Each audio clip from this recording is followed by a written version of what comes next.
बाढ़ में बह गया 5 बहू का घर। आज की महंगाई में घर चलाना कितना मुश्किल हुआ जा रहा है।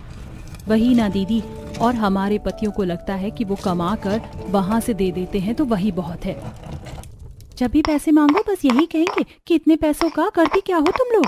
अब इन लोगों को कौन समझाए, खेती में जुताई बुआई खाद पानी में खर्चा लगता है, और घर में माँ जी पापा जी की दवाई है, बच्चे का दूध है, स्कूल है, और घर का राशन, बाकी अन्य खर्चे, इतने सारे खर्चे तो हैं। क्या भाभी, भैया नहीं है तो उनकी बुराई कर रही हो? कह दो कि हम पांचों झूठ कह रही हैं। नहीं नहीं, बात तो सच है। मैं भी कॉलेज की फीस के लिए 6 महीने बाद फोन करूं तो भी भैया को लगता है कि अभी कल ही तो फीस दी थी। बहुओं, खाना बन गया है या आज गप्पे ही लड़ाने हैं? आ जाइए माँ जी, खाना तैयार है। माधवी और जादव जी घर के अंदर आते हैं। माँ हाथ मुंह धो लो, मैं निकल रही हूँ। जिसके बाद मंजली बहू सना सभी के लिए खाना निकालती है। सभी खाना खा रहे होते हैं कि तभी दीवार से थोड़ी सी मिट्टी झड़ती है। देखा माँ जी, रोज थोड़ा थोड़ा मिट्टी झड़ती है। ये घर काफी पुराना हो गया, हमारे घर को मरम्मत की जरूरत है। अब की जब 5 बेटे शहर से कमा कर आएंगे तो मैं उनसे कहती हूँ। जिसके बाद सभी खाना खाने लगते हैं और इतने में गांव में सायरन बजना शुरू हो जाता है। ये सायरन क्यों बज रहा है? सायरन तो तभी बजता है जब बाढ़ आने वाली होती है। गांव में हर जगह सायरन बज रहा था। वहीं बाहर बहुत तेज बारिश शुरू हो जाती है और एक पड़ोसन हड़बड़ी में भागते हुए जादव जी के घर आती है। क्या जी, आप सभी को जान की परवाह नहीं है? काका काकी, आप लोग यहाँ आराम से रोटी तोड़ रहे हो, गांव में बाढ़ आने वाली है, उसी का सायरन बज रहा है। सरकार घोषणा कर रही है कि सभी अपना अपना बोरिया बिस्तर बांध कर अपना घर छोड़ दो, वरना बाढ़ में सब बह जाएगा। काहे मजाक करती हो संगीता दीदी? नदी का पानी खतरे के संकेत के ऊपर आ चुका है और अगर थोड़ी भी बारिश तेज हुई तो बाढ़ आना पक्का है। एक पड़ोसी होने के कारण मेरा काम आपको जागरूक करना था। हम तो भाई अपना बोरिया बिस्तर बांध कर गाँव छोड़कर जा रहे हैं, आप लोग भी देख लो। इतना कहकर संगीता वहां से चली जाती है। वहीं गांव में अफरा तफरी मच गई थी, जिसकी आवाज 5 बहुओं के घर तक आ रही थी। अगर सच में बाढ़ आ गई तो क्या होगा माँ जी? बहू, हर साल गांव में बाढ़ आती है, इसमें कोई नई बात नहीं। अगर बाढ़ आ भी गई तो कुछ नहीं होगा, ज्यादा से ज्यादा हर साल की तरह घुटनों तक पानी घर में भर जाएगा। हमारा घर काफी पुराना हो गया है, अगर बाढ़ की लहरें थोड़ी भी तेज हुई तो ये इसे संभाल नहीं सकता। क्यों चिंता करते हो? जो होना ही नहीं है उसका सोचना क्यों? 5 बहुएं पड़ोसन की बात से चिंता में आ गई थीं। वो अपने पतियों को फोन लगाती हैं। अजी, आप शहर से गांव आ जाओ, गांव में बाढ़ आने वाली है। पूरे गांव में सायरन बज रहे हैं और नदी का पानी खतरे के निशान से ऊपर आ चुका है। तुम औरतें भी पागल होती हो, थोड़ी छोटी छोटी बातों पर चिंता करने लगती हो। कुछ नहीं होगा, चिंता मत करो, ये पहली बार थोड़े ना हुआ है। कल से कंटिन्यू बारिश भी हो रही है जी। देखो गायत्री, मुझे बुलाने के लिए बहाने मत बनाओ, बहुत काम है अभी यहाँ, और अभी तो बिल्कुल नहीं आ सकता। वहीं माया अपने पति से बात करते हुए, अजी, बाहर हर जगह पानी भर गया, कभी भी बाढ़ आ सकती है। आप यहाँ नहीं हो तो काफी डर लग रहा है। बारिश का मौसम है तो पानी तो भरना ही है, इसमें चिंता कैसी? और अगर मैं भी वहां हुआ और बाढ़ आ गई तो मैं क्या ही कर लूंगा। माया, पॉजिटिव सोचो, सब सही होगा। देखो जी, घर कितना पुराना है अपना, अगर बाढ़ आई और घर गिर गया तो हम जिंदा नहीं बचेंगे। तुम सबके सब पागल हो गए हो, जरा से सायरन बजने पर बात का बतंगड़ बना लिया है। कुछ नहीं होगा बाबा, चलो रखो, अब मुझे भैया लोग के साथ फैक्ट्री जाना है, नाइट शिफ्ट है आज। और फोन कट जाता है। वहीं रात में जब सभी चैन से सो रहे होते हैं, बाहर बारिश बहुत तेज हो जाती है। बिजली का कड़कना और तेज हवाएं लगातार चलती रहती है। नदी का पानी दुगना बढ़ जाता है और कहीं भी निकासी न होने की वजह से नदी का सारा पानी बहकर गांव में आ जाता है। पूरा गांव सो रहा था कि तभी बाढ़ की एक बहुत बड़ी लहर आती है, जिसमें पूरा गांव डूब जाता है और 5 बहुएं अपने परिवार समेत बहने लगती हैं। सब कुछ एक झटके में होता है, जिससे किसी को कुछ समझ में नहीं आता। बाढ़ के पानी में डूबते हुए नदी खुलती है और सारी बहुएं परेशान हो जाती हैं। मेरा मुन्ना कहाँ है? पिंटू, पिंटू बेटा। गायत्री पानी में खुद का बचाव करते हुए पिंटू को ढूंढने लगती है। माँ बचाओ, माँ मैं डूब रहा हूँ, मुझे बचाओ वरना मैं मर जाऊंगा। मेरा बच्चा, तुझे कुछ नहीं होगा, बस पानी में तैरने की कोशिश कर, तेरी माँ तुझे कुछ नहीं होने देगी। फिर गायत्री जल्दी से पानी में तैरकर पिंटू के पास जाती है। बेटा, मेरी पीठ पर चढ़ जा, मैं तुझे कुछ नहीं होने दूंगी। और पिंटू गायत्री की पीठ पर चढ़ जाता है। गायत्री पिंटू को पीठ पर लेकर बाढ़ में पानी में तैरती हुई खुद का और अपने बेटे का बचाव करती है और अपने बाकी देवरानी और सास ससुर को खोजने लगती है।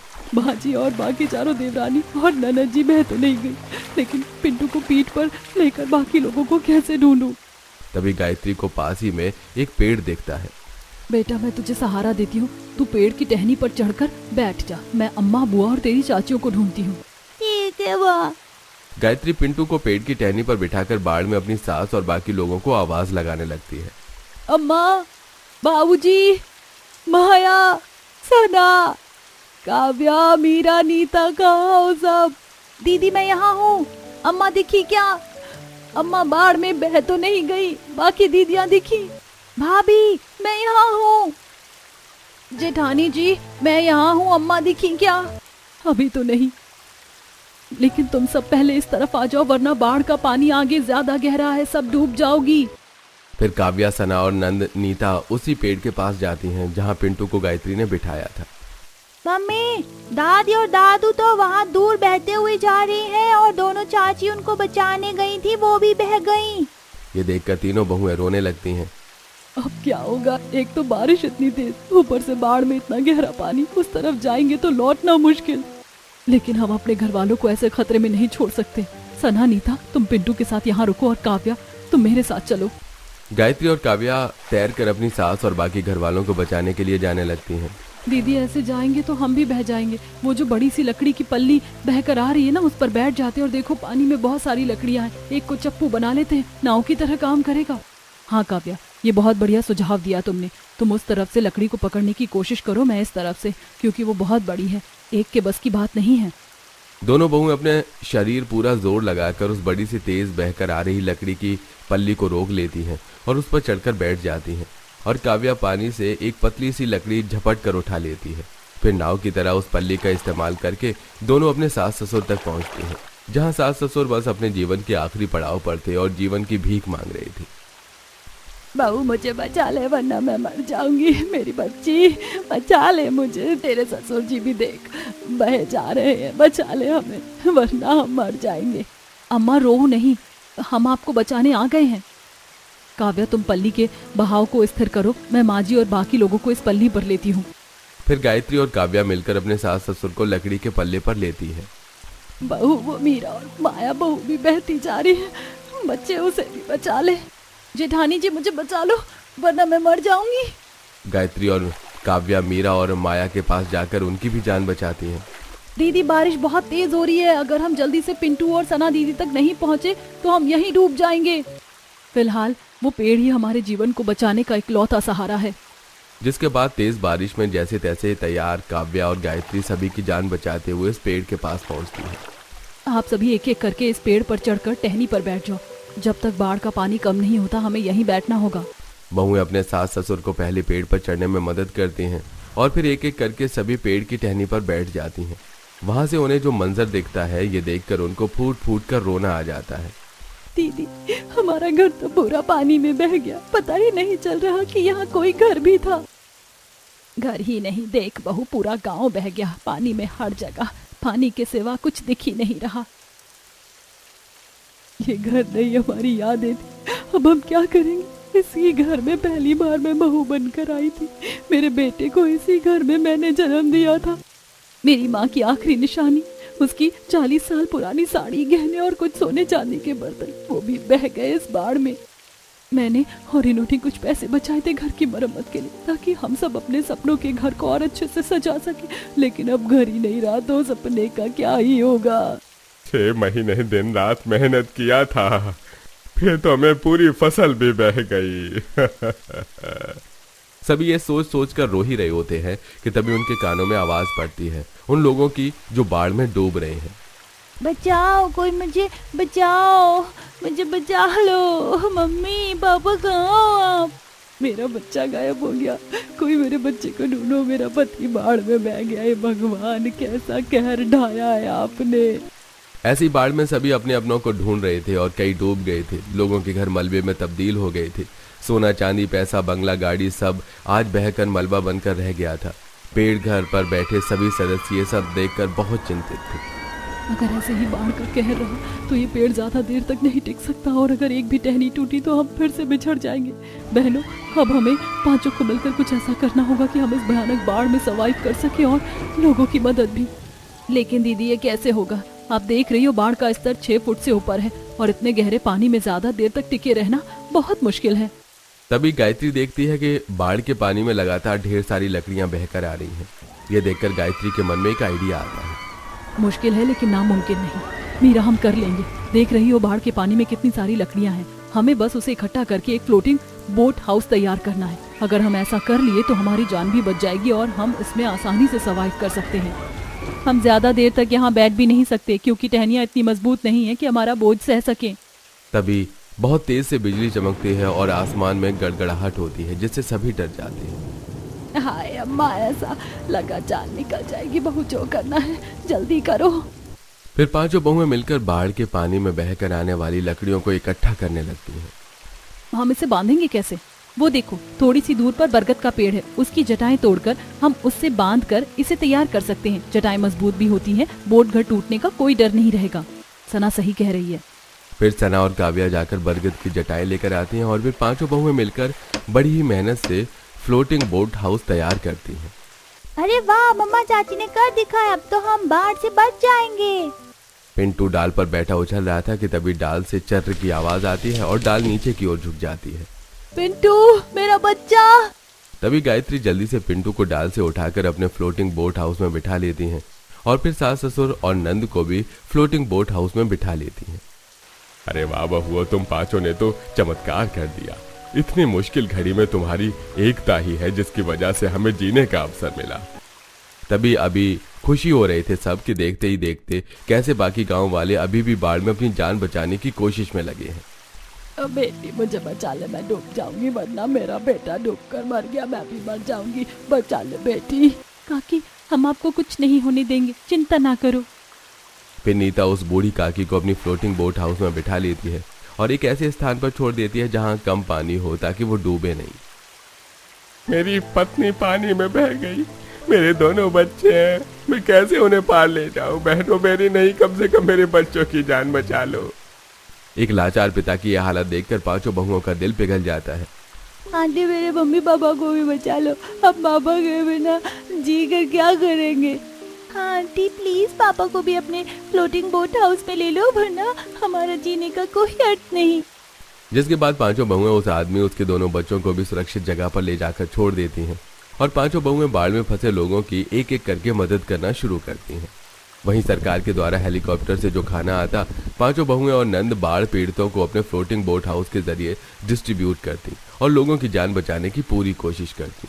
भाभी, अब हम भी खाना खा लेते हैं, फिर सबकी मदद करते हैं। हम तो बच गए, लेकिन ये लोग जो डूब रहे हैं, भूखे हैं, प्यासे हैं, हमारी भूख इनसे बड़ी नहीं है। पहले इनका जीवन है ही मायने। बहू, तेरी बात ठीक है, लेकिन दूसरों की मदद करने के लिए अपने शरीर में जान तो होनी ही चाहिए ना। ले, तू भी कुछ खा ले।